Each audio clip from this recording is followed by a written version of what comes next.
म्हणते प्रश्न उत्तराचं सत्र सुरू करीत आहेत तेव्हा जे प्रश्न आलेले आहे आपल्याकडे ते प्रश्न मी भंतेंना विचारेल.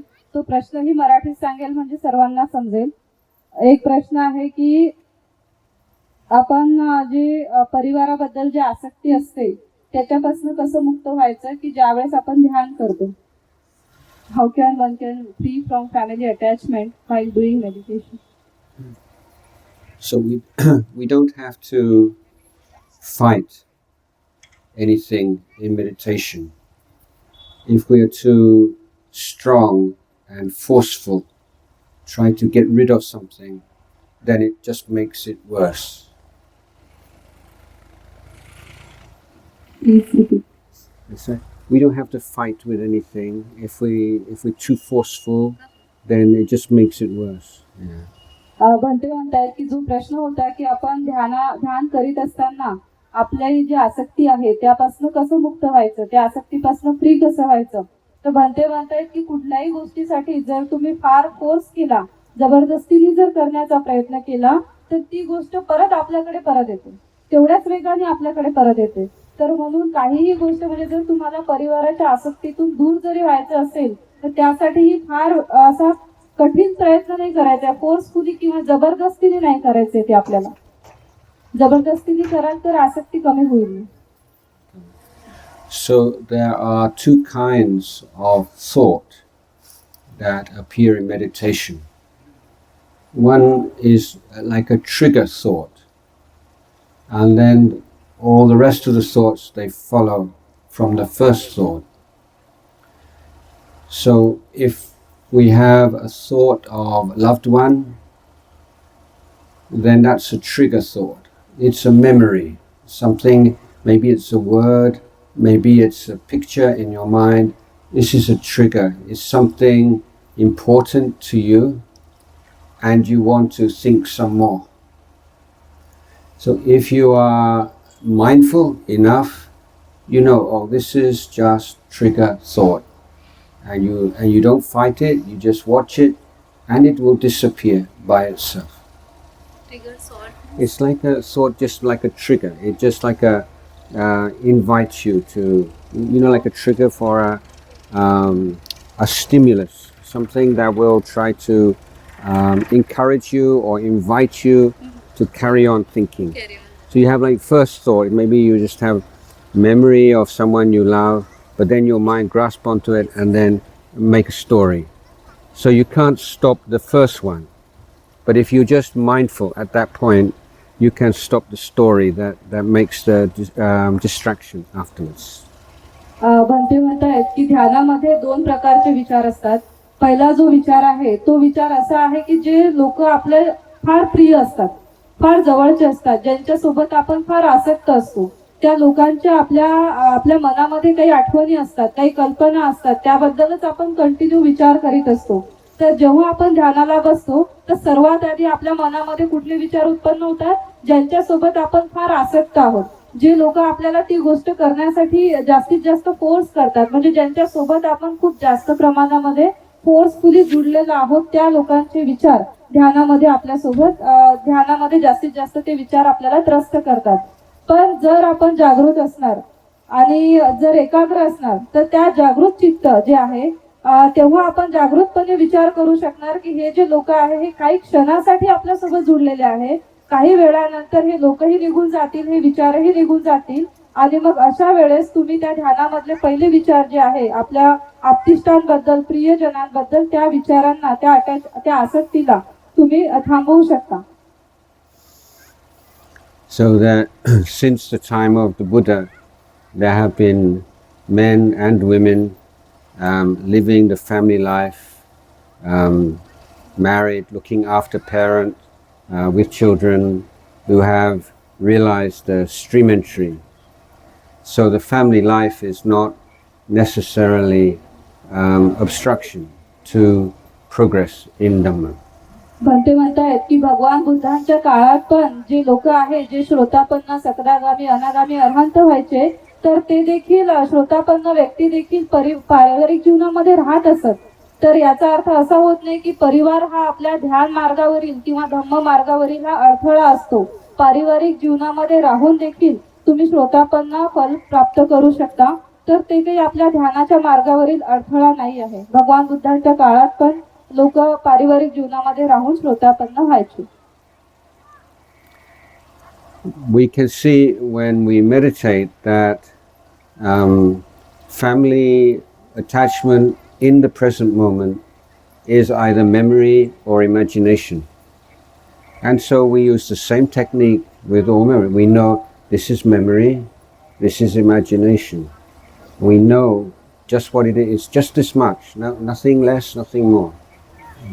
सुरुवातीच्या काळामध्ये जे आपण बघतो की आपली जे परिवार आहे तर याला आपण आसक्तीच्या रूपामध्ये बघतो. आसक्तीच्या रूपामध्ये असं की हा जो परिवार आहे याबद्दल मला आसक्ती आहे, किंवा ज्या काही आपल्या आठवणी आहे त्या आठवणीबद्दल मला फार आसक्ती आहे, ह्या विचार करून आपण ध्यान करायला लागतो. म्हणून आपल्याला असं वाटतंय की पारिवारिक जीवन हे ध्यान मार्गावरील अडथळा आहे. परंतु असं काही नसते. जर तुम्ही जागरूक असले आणि तुम्हाला जर समजले की ठीक आहे हा परिवार आहे, ठीक आहे हा आठवणी आहे, हा एक वेगळा स्रोत आहे, ध्यान हा एक वेगळा स्रोत आहे, यामुळे माझ्या ध्यानाच्या मार्गावर अडथळे उत्पन्न होणार नाहीत, ही जर जागरूकता तुमच्यामध्ये असेल तर मग काही प्रॉब्लेम नाही. One of the very simple method is that whenever you have the thought of someone close to you in your family, then you just send the thought of loving kindness, may you be well, and that finish it, may you be well. आणि जे तुम्हाला असं वाटतं की यांच्यामुळे आपण आसक्त आहोत पारिवारिक जीवनामध्ये, तर त्याच्यासाठी देखील भगवान बुद्धांनी एक मार्ग सांगितलेला आहे की ठीक आहे ज्यांच्यासोबत मी आसक्ती आहे ते सुखी राहोत, आनंदी राहोत. तर अशा प्रकारची मैत्री भावना देखील तुम्ही त्यांच्यासाठी करू शकता. ते पण एक ध्यान आहे. डिफाइन द सम्यक संकल्प. Define सम्यक संकल्प. Sammasankappa. इथे आहे की सम्यक संकल्प म्हणजे काय असा प्रश्न आहे. So the eightfold path can be divided into three, into Sila, Samadhi and Panya. जो आर्य अष्टांगिक मार्ग आहे, भंते म्हणतायत की आर्य अष्टांगिक मार्ग हा 3 भागामध्ये विभागलेला आहे. त्याच्यामध्ये आहे शील, समाधी आणि Pragya. And if the Panya section, the wisdom section, consists of Samadhi, right view, and Sammasankappa, right thought. आणि मग त्याच्यामध्ये जो प्रज्ञा हा तिसरा जो पार्ट आहे त्याच्यामध्ये भगवंतांनी सम्यक दृष्टी आणि सम्यक संकल्प हे 2 भाग सांगितलेले आहेत. So these two are related. They cannot be separated. सम्यक दृष्टी आणि सम्यक संकल्प हे या प्रज्ञा या पार्ट मध्ये का सांगितलेले आहेत, कारण की हे दोघे एकमेकापासून वेगळे नाही आहेत, हे फार सिमिलर आहेत, दोघे एकमेकाशी मिळते जुळते आहेत. For example, if you have the wrong view that happiness comes from being rich, then you will be thinking all the time, how can I make more money? How can I be rich?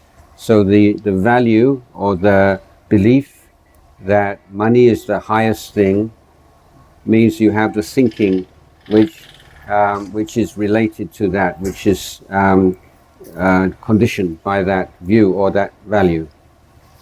जसे की भंते म्हणतात उदाहरणार्थ की सम्यक दृष्टी आणि सम्यक संकल्प हे एकमेकाशी रिलेटेड कसे आहेत की सम्यक दृष्टी म्हणजे चांगला दृष्टिकोन आणि सम्यक मिथ्या दृष्टी म्हणजे त्याच्यामध्ये भंते म्हणतात की जर तुमचा दृष्टिकोन हा चुकीचा असेल तर कसे आपण चुकीचे संकल्प करतो, की जसं तुमचा संकल्प असा चुकीचा असेल की खूप जास्त पैसे कमवल्यामुळे व्यक्ती आनंदी होऊ शकतो, तर तुम्ही ते पैसे जास्त कसे मिळवाल याकडे तुमचा संपूर्ण संकल्प असेल आणि त्याच दिशेने तुम्ही वाटचाल करणार आणि तुम्हाला हे वाटेल की माझ्याकडे जेव्हा खूप जास्त पैसे येतील त्यावेळेस मी आनंदी होईल. So similarly, Sammasankappa is the thinking which arises naturally from Samadhi or right view.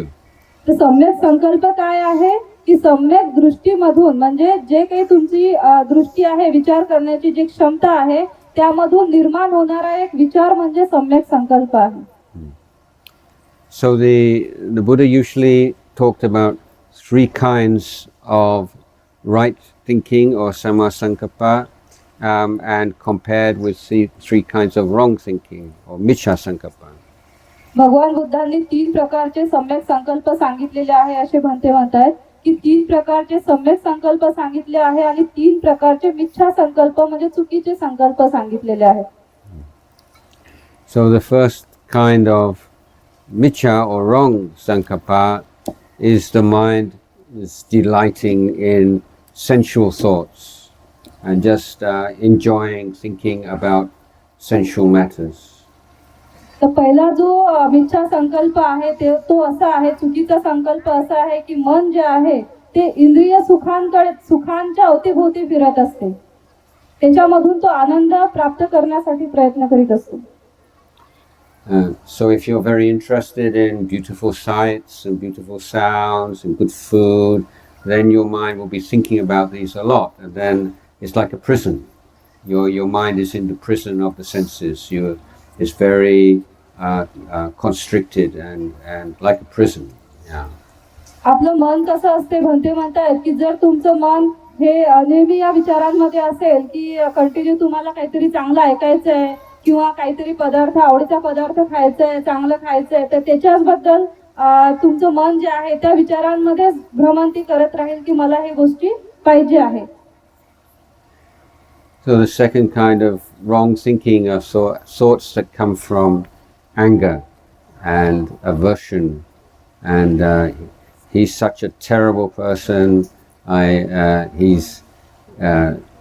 I'm so angry with him, and all these angry, averse thoughts are the second kind of wrong thinking. दुसऱ्या प्रकारचा जो चुकीचा संकल्प आहे तो आहे रागाचा विचार. आपल्या चित्तामध्ये एखाद्या व्यक्तीविषयी किंवा एखाद्या गोष्टीविषयी जर राग उत्पन्न झाला तर सदैव आपण त्याच विचारामध्ये असतो की हा व्यक्ती चुकीचा आहे, हे गोष्ट चुकीची आहे, तर त्याविषयी कंटिन्यू आपल्या मनामध्ये राग उत्पन्न होत असतो. तर भंते म्हणतायत की राग उत्पन्न होणे किंवा रागाचा विचार उत्पन्न होणे हे फारच भयानक आहे, फार त्रासदायक आहे. So angry thoughts would be like, he hurt me, he insulted me, or she hurt or insulted someone I love, one of my family members, and you think of something that happened and you just feel very angry and have angry thoughts. तर जसं काही उदाहरणार्थ की एखाद्या व्यक्तीबद्दल किंवा एखाद्या गोष्टीबद्दल आपल्या चित्तामध्ये असा विचार येतो की अरे याने मला असं दुःख दिलं, याने मला ह्या शब्दात बोललं, याने मला चुकीच्या शब्दात बोललं किंवा वाईट शिवीगाळ केली, याच्या परिवारातील व्यक्तीने मला असं बोललं.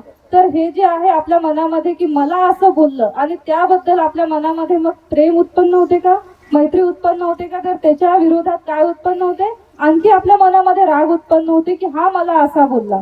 तर हा चुकीचा विचार आहे की तो मला असा बोलला, त्याच्यामुळे आपल्या चित्तामध्ये राग उत्पन्न होते, ईर्ष्या उत्पन्न होते. And the third kind of wrong thinking is the thinking based on aggression and hurting others and taking revenge. It's more like inflicting pain on somebody. I want to pay them back. I want them to suffer. I want them to feel the same pain as I feel. This thoughts of hurting, thoughts of revenge, these are the other kind of wrong thought. तिसऱ्या प्रकारचा जो चुकीचा संकल्प आहे तो असा आहे की याने माझ्यासोबत हे केलं म्हणून मला त्याला तसं दुःख द्यायचं आहे, याने मला अशा वेदना दिल्या म्हणून मी त्याला तशा वेदना देईल. म्हणजे जे बदला घेण्याची जी प्रवृत्ती आहे तो एक आपल्या तिसऱ्या प्रकारचा चुकीचा संकल्प आहे की आपल्यासोबत कोणी वाईट वागलं तर मलाही त्याच्यासोबत आणखी जास्त वाईट वागायचंय, मला त्रास झाला म्हणून त्यालाही त्रास झाला पाहिजे, अशा प्रकारचा विचार हा म्हणजे चुकीचा संकल्प आहे. So now we talk about the three right kinds of thinking or samma sankappa, and they are the opposite. So the first is the thinking which is free from sensuality. You give you an example. You say a monk who has practiced well, when he sees a woman, if she's older than him, he sees her and thinks about her like a mother. If she's the same age, or he thinks like sister. Bhante म्हणतायत की जसं की आता आपण सम्यक संकल्पामध्ये मिथ्या संकल्पाचे 3 प्रकार पाहिले, तशाच पद्धतीने याच्या विरोधामध्ये सम्यक संकल्पाचे हे 3 प्रकार आहे. जसं की पहिला प्रकार बघितला की पहिला प्रकार आपण मिथ्या संकल्प हा बघितला की इंद्रिय सुखाबद्दल आसक्त होणे. तर त्याच्या विरोधात काय येईल की इंद्रिय सुखाबद्दल अनासक्त होणे. मग बनते म्हणतायत की जसं की भिक्खू जीवन आहे, आमचं जीवन आहे, तर याच्यामध्ये जेव्हा आम्ही सम्यक संकल्प जीवन व्यतीत करतो तेव्हा जर आम्ही आमच्या जीवनामध्ये आमच्यापेक्षा जर वयाने मोठा व्यक्ती बघत असेल तर तो व्यक्ती हा माझी आई आहे, बहीण आहे, या प्रकारचं आमच्या चित्तामध्ये उत्पन्न होईल. म्हणजे इंद्रिय सुखाबद्दल आम्ही आसक्त राहणार नाही. हा सम्यक संकल्पाचा भाग आहे. So in the sensual mind is saying, oh, this person, she's so beautiful, or she's not so beautiful, or he's so handsome. And so the mind is just caught up with these kind of judgments. But when the mind is free from sensuality, the thinking is, oh, we are all friends, we're all practicing the Dhamma together, we all trying to do good things in our life together. So all these very nice, wholesome, virtuous thoughts arise when we can let go of the sensual thinking. जे इंद्रिय सुखाबद्दल आसक्त जे व्यक्ती असतात त्यांच्या चित्तामध्ये नेहमी सुरू असतं की अरे हा व्यक्ती फार सुंदर आहे, ती फार सुंदर दिसते, तो फार सुंदर दिसतो. परंतु जे इंद्रिय सुखाबद्दल अनासक्त झालेले व्यक्ती असतात ते जेव्हा इतर सुंदर स्त्री किंवा सुंदर पुरुषांना बघतात तेव्हा ते हा विचार करतात की अरे आपण सगळे मनुष्य जीव आहोत, आपण सगळे मिळून धम्माचा सराव करीत आहोत, आपण धम्माचं पालन करीत आहोत, आचरण करीत आहोत. अशा प्रकारे ते त्यांचं चित्त त्या इंद्रिय सुखाच्या आसक्तीपासून स्वतःला दूर ठेवण्यासाठी प्रयत्नशील असतात. So if you have the emotion of anger and then you have the angry thoughts, the angry thoughts are like the food for the anger, just make the anger more and more. But if we change our thinking, then the anger is like a fire, it has no fuel, it goes away, it just becomes extinct. बनते म्हणतायत की जर आपल्या चित्तामध्ये राग असेल तर रागाचे विचार continue उत्पन्न करणे, सातत्याने रागाचे विचार उत्पन्न करणे हे त्या रागाला एक प्रकारचं अन्न दिल्यासारखं आहे, भोजन दिल्यासारखं आहे. जर आपण कंटिन्यू रागाचे विचार उत्पन्न करत राहिलो तर त्या रागाला काय मिळते, भोजन मिळते आणि तो राग कधीच मरत नाही. तर म्हणून आपल्याला अशा प्रकारचं राग जर उत्पन्न होत असेल तर त्याला रागाचं भोजन नाही द्यायला पाहिजे. म्हणजे आपण कंटिन्यू रागाचे विचार नाही करायला पाहिजे, त्याला कुठेतरी शमवायला पाहिजे. So if someone has treated you badly or someone you love badly, then you can develop the loving kindness for them. And you do that by you thinking this person acted in this way because of their greed, because of their hatred, because of their foolishness. May they know the happiness of freedom from greed, so they will not act in this way in the future. May they know the happiness of freedom from anger, so that they will not do this in future. May they know the freedom from delusion, so they will not act in this way in the future. बनते म्हणतायत की जर एखादा व्यक्ती तुमच्याविषयी फार रागाच्या भावना उत्पन्न करत असेल किंवा फार तुमच्यासोबत वाईट वागत असेल, अशा वेळेस तुम्ही तुमच्या चित्तामध्ये रागाच्या भावना उत्पन्न होऊ देऊ नका. तर यावेळेस तुम्ही तुमच्या या विरोधामध्ये तुम्ही तुमच्या चित्तामध्ये मैत्रीच्या भावना उत्पन्न करा. तुम्ही समजून घ्या की हा व्यक्ती जर अशा रागाने द्वेषाने माझ्यासोबत वागतो याच्या मागचं कारण काय आहे. कारण की याला मैत्री माहित नाही आहे, याला धम्म माहिती नाही आहे आणि म्हणून हा असा चुकीच्या मार्गाने वागणूक करतोय. अशा प्रकारची मैत्री तुमच्या चित्तामध्ये उत्पन्न होऊ द्या आणि अशी मैत्री त्याला द्या की हा व्यक्ती अशा प्रकारच्या रागाच्या विचारातून मुक्त हो, द्वेषाच्या विचारातून मुक्त हो, याला मैत्री कळो आणि याचा राग शमून जाओ, याचा राग कमी हो, याला शांतता प्राप्त हो. अशा प्रकारचा सम्यक संकल्प तुम्ही करू शकता आणि त्या व्यक्तीच्या बद्दल आपल्या मनामधील रागाच्या ज्या भावना आहेत त्याला तुम्ही कमी करू शकता. It is important to observe that anger always makes you stupid. When you are angry, you lose your wisdom. Anger does not help you to solve problems. It makes problems worse. राग जे आहे ते फक्त दुःख निर्मितीचं कारण आहे. रागामुळे फक्त आपल्या चित्तामध्ये द्वेष उत्पन्न होऊ शकतो, ईर्ष्या उत्पन्न होऊ शकते आणि ते आपल्या शरीरामध्ये देखील हानिकारक आहे आणि आपल्या मनामध्ये देखील हानिकारक आहे. राग जो आहे तो प्रज्ञेला नष्ट करतो. म्हणून आपण हे समजलं पाहिजे की जर माझ्या चित्तामध्ये राग उत्पन्न होत असेल तर हा फक्त माझी प्रज्ञा नाश पावण्यासाठी उत्पन्न झालेला आहे. So whenever you have a problem with somebody, then you must always check, is my thinking affected by anger? If your thinking is affected by anger, it's miccha sankappa, you cannot trust it. When you have some problem with somebody and you're thinking about a way of solving the problem, you need to check, because if your thinking is affected by anger, then it's miccha sankappa, it will not solve the problem. ते म्हणतायत की जर तुम्हाला एखाद्या व्यक्तीसोबत काही अडचणी असतील, त्याच्याबद्दल जर तुमच्या चित्तामध्ये राग उत्पन्न होत असेल तर तुम्ही लक्ष द्या.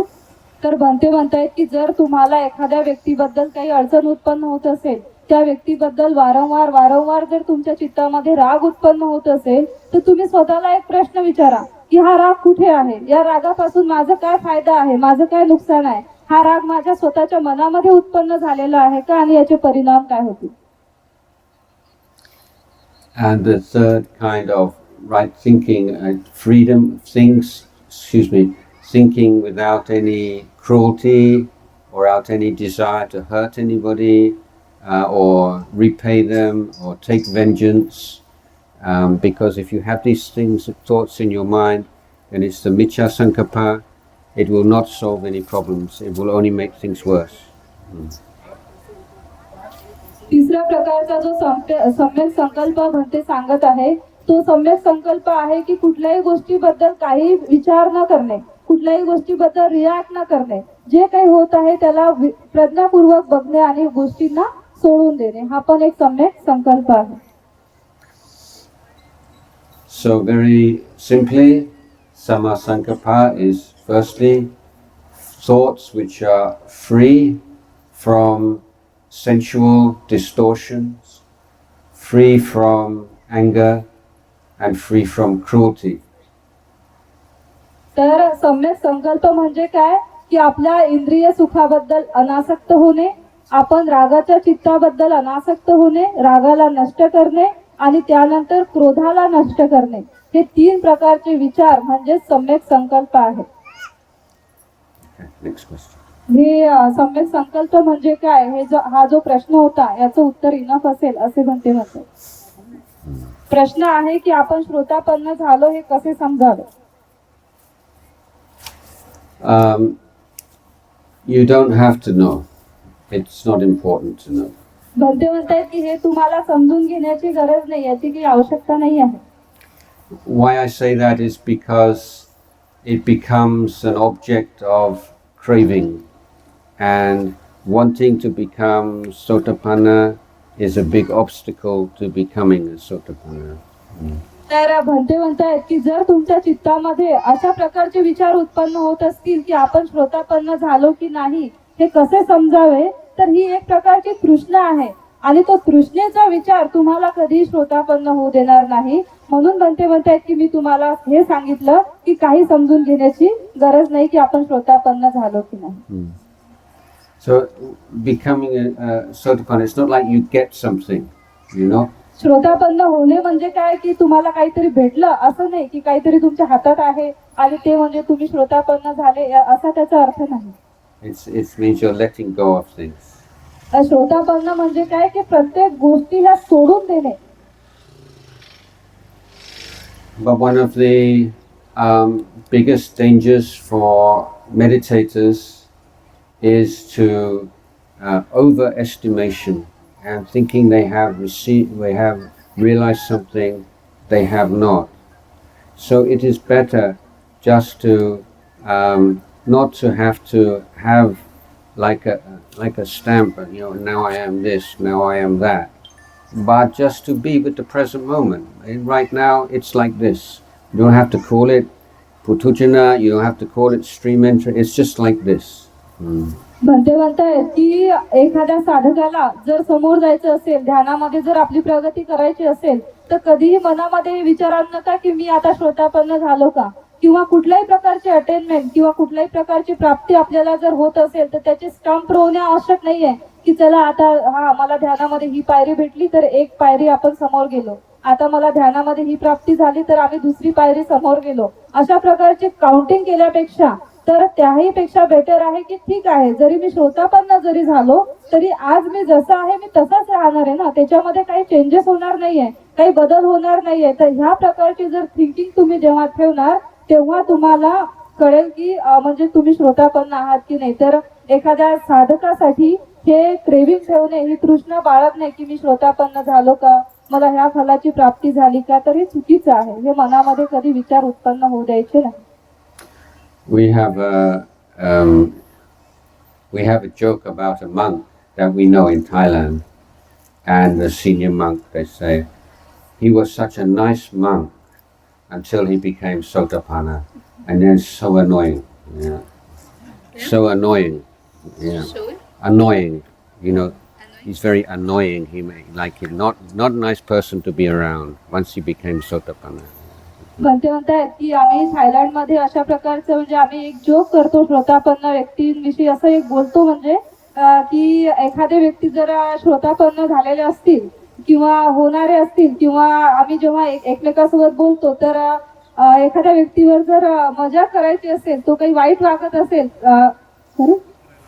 त्याला आजूबाजूचं वातावरण नाही आवडलं का, त्याच्यामध्ये आतमध्ये ग्रेटनेस वाटली, तर एखादा व्यक्ती जेव्हा श्रोतापन्न होते तर तो इतर लोकांना काय करतो, कमी लेखतो, त्याला इतर लोकांसोबत चिडचिड व्हायला लागते की मी काहीतरी ग्रेट आहे, मला काहीतरी ग्रेट फल प्राप्त झालेलं आहे. श्रोतापन्न व्यक्ती जो आहे तो इतर लोकांपेक्षा स्वतःला काहीतरी वेगळं दाखवतो. So we're not like the clothes and the handbag. We don't need the brand name. तर अशा प्रकारचं ब्रँड आपल्याला लावून घेणं आवश्यक नाही आहे की आपण श्रोतापन्न आहोत. How to continue practice in Dhamma? How to continue practicing? प्रश्न आहे की धम्म प्रॅक्टिस मध्ये सातत्य कसे ठेवायचे. This is the easiest question today. Two-word answer. Don't stop. Bhante म्हणतात की याचं उत्तर तर फार सोपं आहे, तर त्याचं उत्तर हे दोनच शब्दामध्ये येते की तुम्ही थांबू नका, म्हणजे सातत्यच राहील. So, you know, when you go to work, some days it's very hot, you don't want to go to work. Some days it's very cold, maybe it's raining, maybe you don't feel so well, maybe you're just fed up, but you still go to work because you need the money for your family. And it's like this with the Dhamma, you know, don't have any expectation, but you have to develop this continuity. As my teacher said, when you're enthusiastic, you practice the Dhamma. When you are fed up and lazy, then you practice the Dhamma. भक्ते म्हणतात की जेव्हा आपण एखादी गोष्ट काहीतरी प्राप्त करण्यासाठी, suppose आपण एखादा जॉब करत असू, पैसे मिळवण्यासाठी आपण एखाद्या कामावर जात असू, तर जेव्हा फार ऊन असते तेव्हा आपण काम करू शकत नाही, जेव्हा पाऊस येतो तेव्हा आपण काम करू शकत नाही किंवा काम करावं असं वाटत नाही तेव्हा आपण काम थांबवतो, जेव्हा खूप सारं थंडी वाजत असेल त्यावेळेस आपण काम थांबवतो, आपल्याला काम करायला नकोसं वाटतं. परंतु धम्म हे एक असं वर्क आहे की ते कुठल्याही ऋतूमध्ये कुठल्याही वेळेस आणि कधीही आपण करू शकतो, तर त्यासाठी थांबण्याची गरज नाही आहे. तर जेव्हा भंते प्रॅक्टिस करत होते तर त्यांच्या गुरूंनी त्यांना सांगितलं म्हणे की जेव्हा तुझ्या चित्तामध्ये काही करण्यासाठी आळस उत्पन्न होत असेल किंवा एखादी गोष्ट करण्यासाठी तुझं मन लागत नसेल, तुला करावंशी वाटत नसेल, त्यावेळेस तू धम्म प्रॅक्टिस कर. कारण की धम्म प्रॅक्टिस करण्यासाठी कशाचीही गरज लागत नाही, त्याच्यामध्ये फक्त सातत्य असावं लागतं. So the continuity is so important, but some people understand with meditation, it's like you have all these bad qualities, and in your mind or the defilement, and with samadhi you can just bypass all the defilement and go to the good place. But you can't. You have to study. You have to understand what is laziness. How does laziness arise? What feeds laziness? What makes laziness less? How to have the victory over laziness. So if you become lazy about practice, this is your practice. Laziness is your practice. तर बनते म्हणतायत की याचा अर्थ असाही नाही की जेव्हा आपण धम्म प्रॅक्टिस करतो तेव्हा आपल्याला काहीच नाही करावं लागेल, काहीतरी करावं लागतं. तर काही लोकांचं असं म्हणणं राहते की जेव्हा ते ध्यान करतात तर ध्यान करीत असताना समजा आपल्यामध्ये राग आहे, आळस आहे, द्वेष आहे, ईर्ष्या आहे, तर हे दुर्गुण आपल्यामध्ये आहेत. पण एक साधक काय समजतो की मी बायपासनी जाईल. जसं की एखादा खराब रस्ता असेल आणि एखादा बायपास असेल, हायवे असेल, तर आपण तो खराब रस्ता सोडून चांगल्या रस्त्यावर आपली गाडी वळवतो आणि त्या रस्त्याने आपण स्पीडने पोहोचू असं आपला म्हणजे म्हणणं असतं. तर तशाच प्रकारे एक साधक काय करतो, त्याच्या आतमध्ये जेव्हा राग असते, आळस असते, ईर्ष्या असते, ते तशीच ठेवून दुसऱ्या रस्त्याने आपण ध्यानाच्या मार्गाने स्पीडने समोर जाऊ असा तो म्हणतो आणि तो समोर समोर जाण्याचा प्रयत्न करतो. परंतु आळस काय आहे, राग काय आहे, ईर्ष्या काय आहे हे तो कधी समजून घेऊन त्यावर काम करण्यासाठी प्रयत्न करीत नाही. तर साधना म्हणजे काय, ध्यान म्हणजे काय, तर तुमच्या आतमध्ये आळस म्हणजे नेमकं काय आहे, त्याला कसं आपण नष्ट करायचं यावर काम करणे म्हणजे ध्यान करणे किंवा धम्माचा सराव करणे असं त्याचा अर्थ होतो. So the eightfold path, when you're young and strong, and then you can run along the eightfold path, but maybe sometime you have to walk, sometime you may have to use walking stick, sometime you have to crawl. It's okay as long as you don't get off the path. Even if you're crawling, it's okay. म्हणून ज्यावेळेस आपल्याला धम्म जर practice करायचं असेल, धम्म मार्गावर जर समोर जायचं असेल, तर भंते म्हणतायत की जे आपण तारुण्य अवस्थेमध्ये जर धम्म मार्गावर आलो तर आपण फार स्पीडली समोर जाऊ शकतो. कारण की याच्यावर चालायचं आहे, थांबायचं नाही आहे. तर आपण जेव्हा आता चालू शकतो तर आपण या धम्म मार्गावर चाललं पाहिजे. कारण कधी काळी असाही वेळ येईल की आपल्याला रेंगाळच जावं लागेल, तर आपल्याला तेव्हा रेंगाळतही या मार्गावर जायचं आहे, परंतु आपल्याला धम्म मार्गावरच कंटिन्यू राहायचं आहे, सातत्य ठेवायचं आहे. अशी सातत्यता ठेवायची आहे की आपल्याला चालायचं असेल तर आपण चालणारही आणि रेंगाळण्याची जरी वेळ आली, आपण चालू नाही शकलो तर आपण रेंगाळत जाणार, परंतु तीही एक सातत्यता असेल की आपल्याला धम्म मार्गावर समोर जायचं आहे. So one way or skillful means, if you have some period when you feel lazy or say, oh, I just want to sleep a little bit more, I don't want to. But then you say, okay, I'm going to meditate for 15 minutes. First 5 minutes I offer to my teacher. Second 5 minutes is I offer to my mom. And third 5 minutes to my dad. So 15, not for me, but for my teacher, for my mom, and for my dad. And you can find some real energy when you do this. म्हणते म्हणतायत की मग जर ध्यानामध्ये तुमच्या चित्तामध्ये आळस उत्पन्न होत असेल तर मग त्याच्यामधून कसं बाहेर पडायचं. तर जसं की आता आळस उत्पन्न होत आहे, तुम्ही म्हणणार की ठीक आहे माझा आळस हा निघून गेला पाहिजे, आता मला झोपायचं नाही, मला उठायचं आहे, परंतु तरी उठू शकत नाही किंवा ध्यान करू शकत नाही. अशा वेळेस काय करायचं की ठीक आहे मी 15 मिनिट ध्यान करेल. मग 15 मिनिटाच्या ध्यानामध्ये पहिले 5 मिनिटाचं ध्यान मी माझ्या शिक्षकांना, माझ्या गुरुवर्यांना दान करत आहे. दुसरा 5 मिनिटाचं ध्यान मी माझ्या आईला दान करीत आहे. तिसरा 5 मिनिटाचं ध्यान हे मी माझ्या वडिलांना दान करत आहे. अशा प्रकारचं आपलं जे ध्यान आहे हे ध्यान मी माझ्यासाठी नाही पण माझ्या शिक्षकांसाठी, माझ्या आईसाठी, माझ्या वडिलांसाठी करत आहे असं म्हणून जर तुम्ही 5-5 मिनिटाचे सेशन केले तर तुम्ही 15 मिनिटाचं ध्यान सहज करू शकता आणि त्या 15 मिनिटामध्ये तुम्ही तुमच्या आळसापासून स्वतःला दूर ठेवू शकता. Or you can think of me in Thailand and you think, oh, I cannot get to Thailand to pay my respect to Ajahn Jayasaro. I will meditate for 5 minutes and dedicate this for him as a gift for him. Yeah.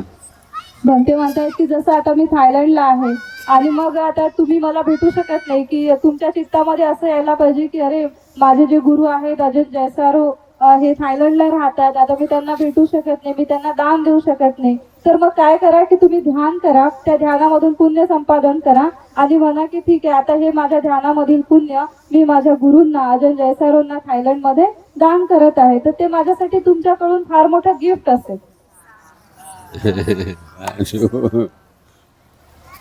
Bhante, there is one question that in that Niranjana river, the Buddha's bowl.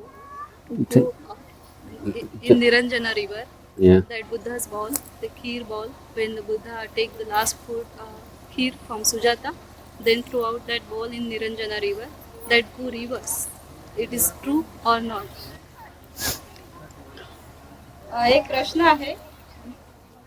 एक प्रश्न आहे की निरंजना नदीमध्ये भगवंतांनी फेकलेले पात्र नेमके उलटे केले होते का, की ही फक्त अंधश्रद्धेपोटी ग्रंथांमध्ये सांगितलेले आहे. With some questions, many questions, we can make simple yes and no answer. You say, is this water? Yes. Is it Pepsi Cola? No. Okay.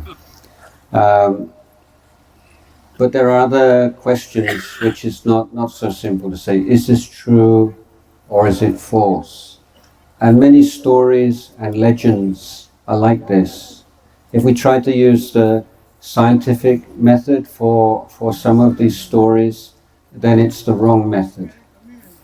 But we know this stories, if we take the stories and we use them in the right way, they can be support for our practice of Dhamma. If we take the story in the wrong way, it can lead to superstition. So we don't have to decide on this first question, is this true, is it not true? We don't know. We cannot prove this scientifically. But what we can say is, what effect does this story have on my mind? Does it help me in my Dhamma practice, or is it an obstacle? If we find we can use it in a good way, gives rise to faith and effort, it's okay. But we cannot prove this scientifically. Bhante म्हणतायत की या जगामध्ये काही प्रश्न असे आहेत की ज्याची उत्तरं देणं हे फार सोपी आहे, म्हणजे हो आणि नाही मध्ये. काही प्रश्न असे आहेत की त्याचे हो आणि नाही मध्ये उत्तर देणं हे कठीण आहे किंवा देता येत नाही. जसं की बंतेंनी उदाहरण दिला की माझ्या हातामध्ये पाण्याची बॉटल आहे. जर मी तुम्हाला विचारलं की हे पाणी, याच्यामध्ये पाणी आहे का, तर तुम्ही म्हणणार की हो. आणि जर मी जर म्हटलं की याच्यामध्ये कोको कोला आहे का, तर तुम्ही म्हणणार की नाही. म्हणजे खूप सोपी आहे हो आणि नाही मध्ये उत्तर देणं, कारण तुम्ही ते बघताय, स्पर्श करताय, टेस्ट करताय, स्मेल करताय. परंतु या जगामध्ये धम्मामध्ये काही असे प्रश्न आहेत, जर तुम्ही मला त्याचं जर उत्तर विचारलं की भंते हे या ग्रंथामध्ये आहे, हे खरं आहे की खोटं आहे, तर मी तुम्हाला ते खरं आहे हे म्हणू शकत नाही किंवा ते खोटं आहे हे म्हणू शकत नाही. काही प्रश्न तुम्ही स्वतःमध्ये अनुभवले पाहिजे की खरंच हा प्रश्न माझ्या धम्म मार्गावर उपयोगाचा आहे का. जर हा प्रश्न उपयोगाचा आहे तर याचा धम्म मार्गावर मला याचे काय फायदे होतील, याच्यापासून मला काय नुकसान होईल. जर खरंच हा प्रश्न धम्म मार्गावर माझ्या उपयोगाचा असेल तर त्यासाठी आपण त्याचा अभ्यास केला पाहिजे. पण तुम्ही म्हणणार की धम्मामधल्या अशा काही गोष्टी आहेत ज्या जर आपण शास्त्रीयरित्या जर बघितल्या की त्या खऱ्या आहेत का, तर त्याचा आपल्याला पुरावा भेटू शकणार नाही किंवा त्या मान्य होणार नाही शास्त्रीय नुसार. म्हणजे विज्ञानानुसार जर आपण बघितलं की विज्ञानाच्या याच्यावर जर त्याची आपण परख करून बघितली तर त्या खऱ्या की खोट्या हे आपल्याला सांगता येणार नाही. पण हो, धम्मामध्ये अशा काही गोष्टी आहेत की ज्या विज्ञानाच्या याच्यावर आपण खऱ्या किंवा खोट्या सांगू शकत नाही, पण त्या सत्य आहेत. त्या आपल्याला धम्म मार्गावर समोर जाण्यासाठी कारणीभूत ठरतात, मदतगार ठरतात. त्याच्यामुळे आपल्या चित्तामध्ये श्रद्धा उत्पन्न होते. तर त्याचा अभ्यास करून, त्या गोष्टीचा अभ्यास करून आपण आपली प्रगती केली पाहिजे. So yeah, we can still use scientific method. So if somebody said, I believe that there is a bottle of Bisleri water buried deep in the Ganges River that was offered to the Buddha by Anathapindika, do I believe? No, I don't believe. Why? Because Bisleri Company was not established until 1969. So this is 2,000 more years after the Buddha. So there is a place for common sense and for scientific method, but it's not the only way to look at our life as human beings. म्हणतायत की जसं की आता माझ्या हातामध्ये ही Bisleri bottle आहे आणि ही Bisleri bottle जे आहे हे खरं आहे की हे पाणी आहे. परंतु जर मला कोणीतरी असं म्हटलं की हे पाणी आहे जे अनाथ पिंडकांनी भगवान बुद्धाला दान केलं होतं, असा जर मला कोणी प्रश्न विचारेल तर वैज्ञानिक दृष्ट्या जर आता मला उत्तर द्यायचं असेल तर मी शुअर सांगेल ना की नाही, हे जे पाणी आहे हे अनाथ पिंडकांनी बुद्धांना दान केलेलं नाही, तर हे आता बिस्लरी नावाच्या एका कंपनीने हे पाणी तयार केलेलं आहे. कारण की मी हे शुअर आहे की हे जे पाणी आहे 1969 मध्ये ही कंपनी फॉर्म झाली आणि त्याच्यानंतरच हे पाणी बनलं असेल. आणि भगवान बुद्धांना जाऊन आज 2600 वर्ष झाले, म्हणजे ही जी बिस्लरी कंपनी आहे ही 2000 वर्षापूर्वी नसेल. म्हणजे हे पाणी जे आहे हे भगवान बुद्धांना अनाथ पिंडकांनी दान केलेलं नाही, हे याचं सिंपल उत्तर आहे. तर अशा प्रकारचे उत्तर धम्मामध्ये आहेत. देयर इज अ क्वेश्चन म्हणते, first the human being have to follow the 5 precepts, is it important or the doing meditation or vipassana practice? This is important first. First important is 5 precepts or vipassana. प्रश्न आहे की पंचशील पालन करणे हे सर्वात आधी महत्त्वाचे आहे की विपස්සना करणे हे महत्त्वाचे आहे?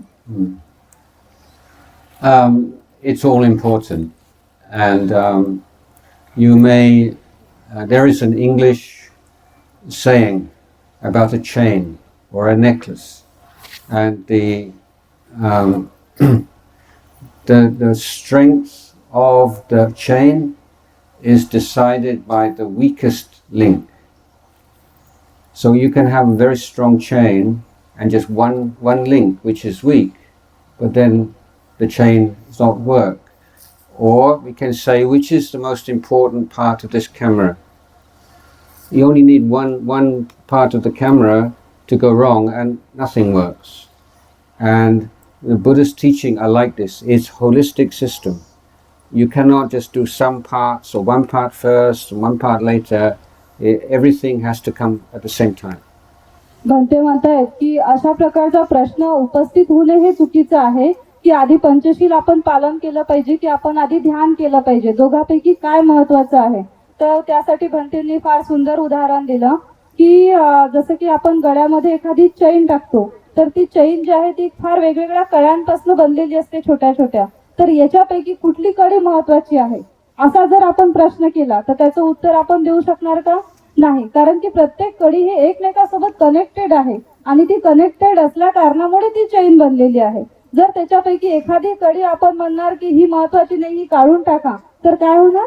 चैन तुटून जाणार. तसंच भंतेंनी दुसरं उदाहरण दिलं की हा कॅमेरा आपल्या समोर आहे, हा वेगवेगळ्या पार्ट्सनी बनलेला आहे. जर आपण असं म्हटलं की याच्यापैकी कुठला पार्ट्स हा महत्त्वाचा आहे आणि कुठला पार्ट्स महत्त्वाचा नाही, तर याचंही उत्तर आपण देऊ शकणार नाही. कारण हा कॅमेरा पण वेगवेगळ्या विशिष्ट पार्ट्सनी बनलेला आहे. जर आपण म्हटलं की याच्यामधला हा पार्ट महत्त्वाचा नाही, तो काढून टाका, तर काय होणार? कॅमेराचं अस्तित्व खतम होऊन जाईल. तर अशाच प्रकारे आपला जो धम्म आहे, म्हणजे ध्यान आहे आणि शील आहे, समाधी आहे, ते एकमेकाशी कनेक्टेड आहे. आपण त्याचं पर्टिक्युलर असं उत्तर देऊ शकत नाही की शील जास्त महत्त्वाचे आहे, की शील आधी येतात की ध्यान आधी येतं, की ध्यान आधी येते की नंतर शील येतात. त्याचं उत्तर कोणी आपण देऊ शकत नाही, कारण हे एकमेकाशी कनेक्टेड आहे, एकमेकाशी संलग्न आहेत, एकमेकांवर अवलंबून आहेत.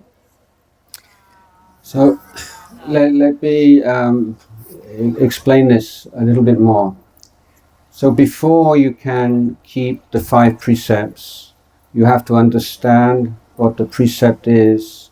You have to understand why it is important. You have to understand the suffering that will come into your life and your family's life if you don't keep this precept. So before sila, there is panya. This first panya is why keep precept? What is the purpose? What is the value of each precept? Wisdom must come first. Bhante म्हणतायत की या शील सांगण्यामध्ये आणखी मला थोडासा पाठ सांगावासा वाटतो की जेव्हा तुम्ही म्हणणार, तुमच्या चित्तामध्ये प्रश्न उत्पन्न होईल की शील महत्त्वाचे की ध्यान महत्त्वाचं, तर शील महत्त्वाचे की ध्यान महत्त्वाचं हा प्रश्न जेव्हा उपस्थित होईल तेव्हा मनामध्ये हा प्रश्न आला पाहिजे की शील काय आहे, शीलाचे किती भाग पडतात, प्रत्येक शील हे कशासाठी आहे. खरंच शील पालन केल्याने आपल्या जीवनामध्ये सुख येतं की दुःख येतं? जर आपल्या जीवनामध्ये दुःख येत आहे तर याचं काय कारण आहे? शील पालन केल्यामुळे दुःख नष्ट होऊ शकतो का? तर शीलाच्या आधी प्रज्ञा येत असते, तर ती प्रज्ञा आधी आपल्यामध्ये असली पाहिजे आणि मग ती प्रज्ञा काय करते? शील किती महत्त्वाचे आहे हे आपल्याला सांगते. मग तेव्हा आपल्याला समजतं की शील किती महत्त्वाचे आहे ते शील आधी येतात की नंतर येतात? But we can also say that the training of the heart and meditation is also come first, or it cannot be excluded. If you do not practice mindfulness, if you do not practice patience, if you do not practice metta, you won't be able to keep your precepts purely. त्याचबरोबर जे शील आहे त्याच्यासोबत ध्यानही तेवढंच महत्वाचं आहे. शीलाचा दुसरा भाग जो आहे तो ध्यान आहे. हे दोन्ही एका नाण्याच्या दोन बाजू असल्यासारखे असे आहेत असे भंते म्हणतात की ध्यान जे आहे ते ध्यान काय करतं, आपल्या मनाला शुद्ध करतं, आपल्या हृदयाला शुद्ध करतं. तर हृदयाला शुद्ध करीत असताना जर तुमच्या हृदयामध्ये शील संयम नसेल, तुम्हाला शांती कशी ठेवायची, संयम कसा बाळगायचा, रागातून मुक्त कसं व्हायचं हे जर तुम्हाला कळत नसेल आणि जर ते तशा प्रकारचं जर तुमचं ध्यान नसेल, तशी जर तुमची मैत्री नसेल, तर मग तुम्ही शीलही पालन करू शकत नाही. शील पालन करण्यासाठी ध्यानही तेवढंच महत्वाचं आहे. So we know that when we're just feeling normal, then we know what is right and what is wrong, and we can remember the precept. But then maybe you are under some pressure, some stress, something happened, you're very afraid, some strong emotion come into your mind, and then you forget your precept, and then you break your precept, and then afterwards, oh, I shouldn't have done that. So without training the mind, you don't know how to protect your precept properly. एखाद्या वेळेस भंते म्हणतात की आपण फार संकटामध्ये असतो, दुःखामध्ये असतो, स्ट्रेसमध्ये असतो किंवा भीतीमध्ये असतो. एखादी भीतीदायक घटना आपल्या जीवनामध्ये होते किंवा एखादी घटना घडण्याबद्दल आपल्या चित्तामध्ये जेव्हा भीती उत्पन्न होते, यावेळेस आपण शील पालन करू शकत नाही. त्यावेळेस आपले शील हे कमजोर पडतात. मग आपल्याला आठवते की अरे मी शील नाही पालन करत आहे, माझं शील ब्रेक होत आहे, मला शील पालन करायला पाहिजे, हे माझ्या सुखाचं कारण आहे. तर केव्हा आपलं मन हे गोष्टी समजेल, जेव्हा आपल्या मनामध्ये ध्यानाची जोड असेल, आपण ध्यान मार्गावर आरूढ असणार, आपल्याला आपलं ध्यान हे स्थिर असेल. जेव्हा आपण ध्यान मार्गावर असू तेव्हाच आपल्याला आठवण होऊ शकते शीलाची. त्यासाठी मनाला ट्रेनिंग देणे हे फार महत्वाचं आहे आणि मनाचं ट्रेनिंग हे फक्त ध्यानामुळे होऊ शकते. But we could also say that precepts come first because that we are all sitting here today, that we have been born as human beings and we have come into contact with the Buddha's teaching. This means that in previous lives we must have kept 5 precepts, otherwise we would not take this human birth. म्हणतायत की शील समजण्यासाठी तुम्हाला हे देखील स्वतःमध्ये confirm करावं लागेल की आपण इथे काय एकत्रित आलेलो आहोत. आज जर आपण इथे एकत्रित आलेलो आहोत, इथे शील ग्रहण करतोय, शील पालन करण्याचा प्रयत्न करतोय, इतक्या मोठ्या भंतेंना भेटतोय, त्यांची धम्मदेशना ऐकतोय, तर याच्या मागचं कारण काय की नक्कीच आपण अनेक जन्मांपासून शील पालन करत आलेलो आहोत. आपल्या मनाला शीलाची सवय आहे, त्यामुळेच आज आपण इथे एकत्रित आलेलो आहोत आणि त्यामुळेच ॲज अ बुद्धिस्ट म्हणून आपल्याला जन्म मिळालेला आहे आणि बौद्ध धर्माचं जे शिकवण आहे ते पालन करण्याची आपल्याला संधी मिळत आहे. So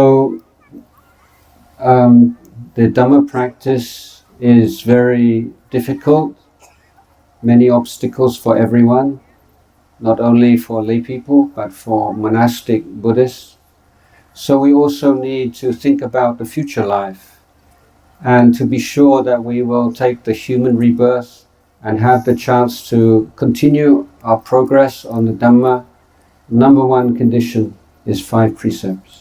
भंते म्हणतायत की धम्म जी प्रॅक्टिस आहे, धम्माचा सराव आहे, धम्माचा जो मार्ग आहे तो इतका सरळ आणि सोपा नाही आहे. हा फार कठीण मार्ग आहे. कठीण हा फक्त सर्वसाधारण उपासकांसाठीच नाही तर भिक्खू जीवनासाठी देखील कठीण मार्ग आहे. तर या मार्गावर चालत असताना आपल्याला जागृत राहावं लागेल की आपल्याला जर हा मनुष्य जन्म मिळालेला आहे तर तो धम्माचा सराव करण्यासाठी मिळालेला आहे. याचे फायदे आपल्याला याच जन्मात नाही तर आपल्याला भविष्याबद्दलही विचार करायचा आहे की मी अशाच प्रकारच्या धम्माची प्रॅक्टिस आताच नाही तर निरंतर करत राहो. येणाऱ्या अनेक जन्मामध्ये मला मनुष्य जन्म लाभो आणि त्या जन्मामध्ये मी धम्माचा सराव करण्यासाठी पात्र राहो. अशा प्रकारचा संकल्प ठेवून आपल्याला धम्माला बघणे आवश्यक आहे. तर पंचशील पालन करत असताना काही अटी आहेत. तर त्याच्यापैकी पहिली अट म्हणजे काय? So, two more points about precepts. One is that it's not just I won't do this, I won't do that, I won't do this. It's like not only negative thing, but when you keep the precepts, the Buddha calls it Mahadana. It's the great dana, the great offering, because you are giving the gift of safety to all those around. When you keep precepts, people around you feel safe. And when you keep precepts, you create trust. And for a strong and healthy family and community, safety and trust are the two major conditions. And how do we create families and communities based on safety and trust? It's the 5 precepts. Panchsheel पालन करत असताना शील पालन केल्यामुळे मला हे प्राप्त होईल, ते प्राप्त होईल, मी सुखी होईल, समाधानी होईल, श्रीमंत होईल, असं होईल, तसं होईल, अशा प्रकारच्या ज्या इच्छा आहेत त्याही व्यतिरिक्त शील पालन करण्याचा एक फार मोठा फायदा आहे असे भंते म्हणतात की भगवान बुद्धांनी शील पालन करणाऱ्या व्यक्तींना त्यांची कॅटेगरी हे महादानामध्ये केलेली आहे. त्यांचं मूल्यांकन हे महादानामध्ये केलेलं आहे की जे लोक शील पालन करतात त्यांचं महादाना होतं. का महादाना होतं? की ते स्वतःही शीलाचं रक्षण करतात, ज्यामुळे धम्माचं रक्षण होते आणि त्यांच्या अवतीभोवती असणारे लोकही, जे लोक शील पालन करतात ते एक विश्वास क्रिएट करतात, विश्वास निर्माण करतात एकमेकांमध्ये. आपल्यापासून इतरांना भीती वाटत नाही, प्रत्येक जण आपल्यावर विश्वास ठेवतो जेव्हा आपण शील पालन करतो. तर हे एक प्रकारचं महादाना आहे आणि इतरांनाही आपणही सुरक्षित होतो शील पालन केल्याने आणि आपल्या उपस्थितीमध्ये आपल्या अवतीभोवती असणारे लोकही आपल्या शीलाच्या प्रभावामुळे सुरक्षित राहतात. म्हणून हे एक महादाना आहे. So one more point is that keeping precepts is itself meditation practice. आणि एक दुसरा भाग म्हणजे शीलाचा की शील पालन करणे हे स्वतःमध्येच एक ध्यान आहे. The 5 precepts are the meditation objects in daily life. आणि जे पंचशील आहे हे ध्यानाचे 5 विषय आहे रोजच्या जीवनासाठी. For instance, if you are in a conversation or in a meeting, what is your meditation object? You cannot meditate on the breath in a meeting, but your meditation can be, I will only tell the truth, I will not lie.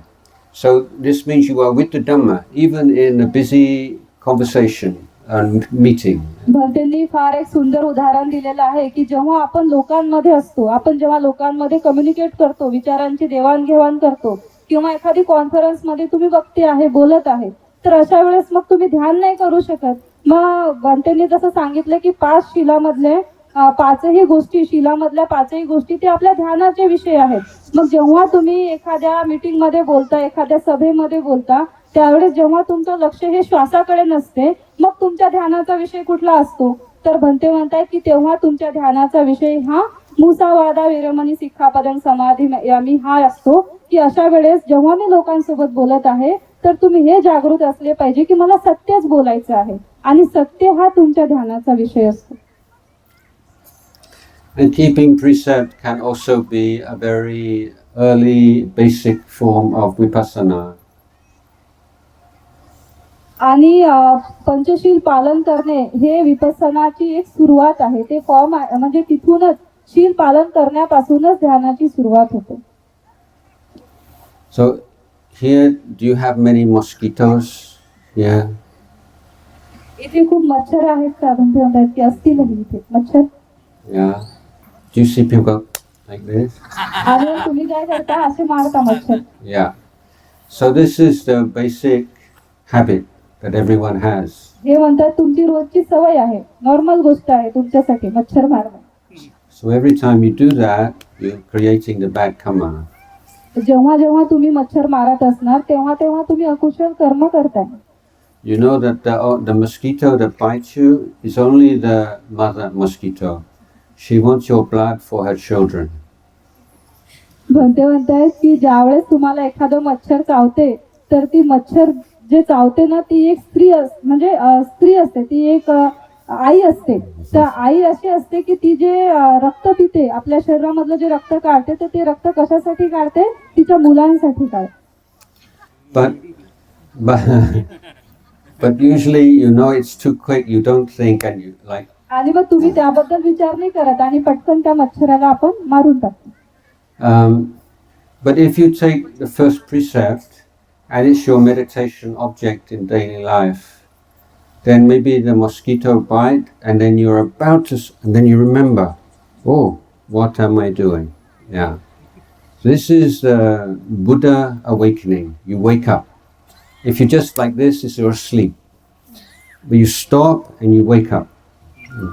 आणि मग बनते म्हणतायत की जर आपल्याला हा विषय, जर तुम्हाला हे जे ध्यान आहे, पहिलं जे पंचशील आहे, पानातिपाता विरमणी, ते जर तुम्हाला ध्यानामध्ये आणायचं असेल, की तुमच्या रोजच्या जीवनामध्ये आणायचं असेल, तर कसं आणता येईल? की ज्या वेळेस तुमच्या शरीरावर मच्छर बसेल त्यावेळेस तुम्ही पटकन जागृत असले पाहिजे की अरे हे मच्छर मला चावते, मी याला मारू शकत नाही, तर मी याला हकलू शकतो, माझ्या शरीरापासून याला दूर करू शकतो. आणि त्याला मारताना लगेच तुम्हाला आठवेल की माझं पहिलं शील आहे की मी हत्या करू शकत नाही, आणि मग तुम्ही त्या मच्छराला मारणार नाही.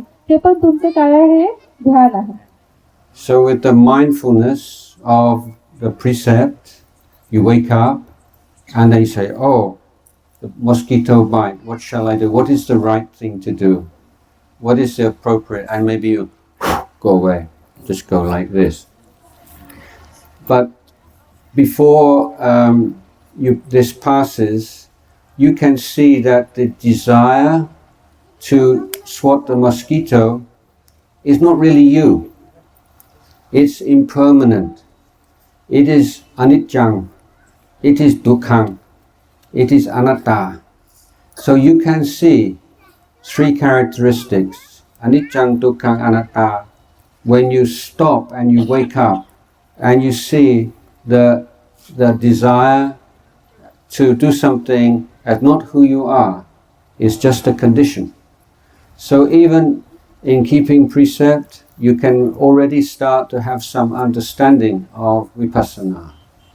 बंदे म्हणतायत की जर तुम्ही रोजच्या जीवनामध्ये जागृत असणार, जर तुम्ही शील पालन करत असणार आणि जर तुमचं ध्यान व्यवस्थित असेल, जर तुम्हाला त्या शीलामधूनच जर जागृत असणार तुम्ही, तर ज्यावेळेस तुम्हाला एखादा मच्छर चावण्यासाठी येत असेल तेव्हा तुमच्या चित्तामध्ये लगेच जागरूकता उत्पन्न होईल की जे हे मच्छर मला चावत आहे यावर मी कुठली कृती करू शकते, सध्याच्या वेळेला मला नेमकं काय करता येईल.